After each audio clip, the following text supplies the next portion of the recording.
मथुरा में एक संत रहते थे। उनके बहुत से शिष्य थे। उन्हीं में से एक सेठ जगत राम भी थे। जगत राम का लंबा चौड़ा कारोबार था। वे कारोबार के सिलसिले में दूर दूर की यात्राएं किया करते थे। एक बार वे कारोबार के सिलसिले में कनौज गए। कनौज अपने खुशबूदार इत्रों के लिए प्रसिद्ध है। उन्होंने इत्र की एक महंगी शीशी संत को भेंट करने के लिए खरीदी। सेठ जगत राम कुछ दिनों बाद काम खत्म होने पर वापस मथुरा लौटे। अगले दिन वे संत की कुटिया पर उनसे मिलने के लिए गए। संत कुटिया में नहीं थे। पूछने पर जवाब मिला कि यमुना किनारे गए हैं स्नान ध्यान के लिए।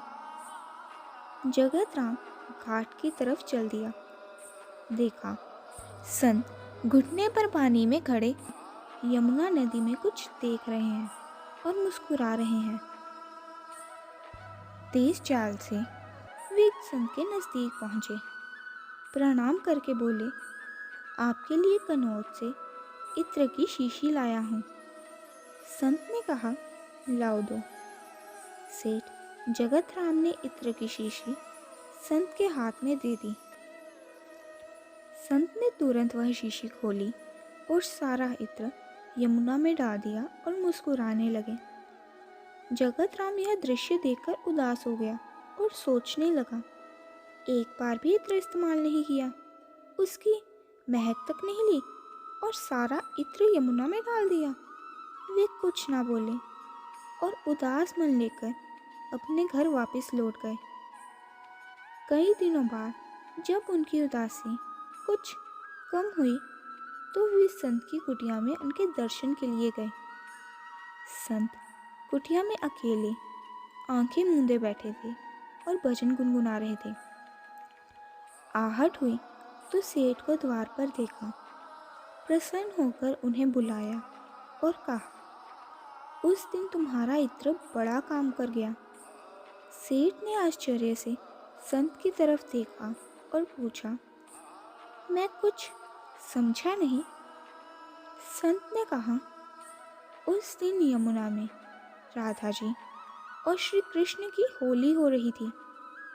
श्री राधा जी ने श्री कृष्ण के ऊपर रंग डालने के लिए जैसे ही बर्तन में पिचकारी डाली, उसी समय मैंने तुम्हारा इत्र बर्तन में डाल दिया। सारा इत्र पिचकारी के रंग के साथ श्री कृष्ण के शरीर पर चला गया और भगवान श्री कृष्ण इत्र की महक से महकने लगे। तुम्हारे लाए इत्र ने श्री कृष्ण और श्री राधा रानी की होली में एक नया रंग भर दिया। तुम्हारी वजह से मुझे श्री कृष्ण और श्री राधा रानी की कृपा प्राप्त हुई है। सेठ जगत राम आंखें फाड़े संत को देख रहे थे। उनके समझ में कुछ नहीं आ रहा था। संत ने सेठ की आंखों में अविश्वास की झलक देखी तो कहा, शायद तुम्हें मेरी बात पर विश्वास नहीं हो रहा।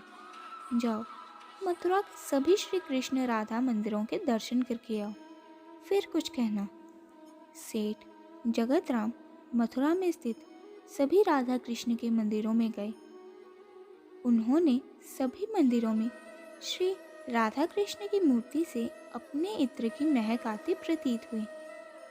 सेठ जगत राम का इत्र श्री कृष्ण और श्री राधा रानी ने स्वीकार कर लिया। वे संत की कुटिया में वापस लौटे और संत के चरणों में गिर पड़े। सेठ की आंखों से आंसू बह निकले और उसे संत जी के अधिकार मालूम हुए।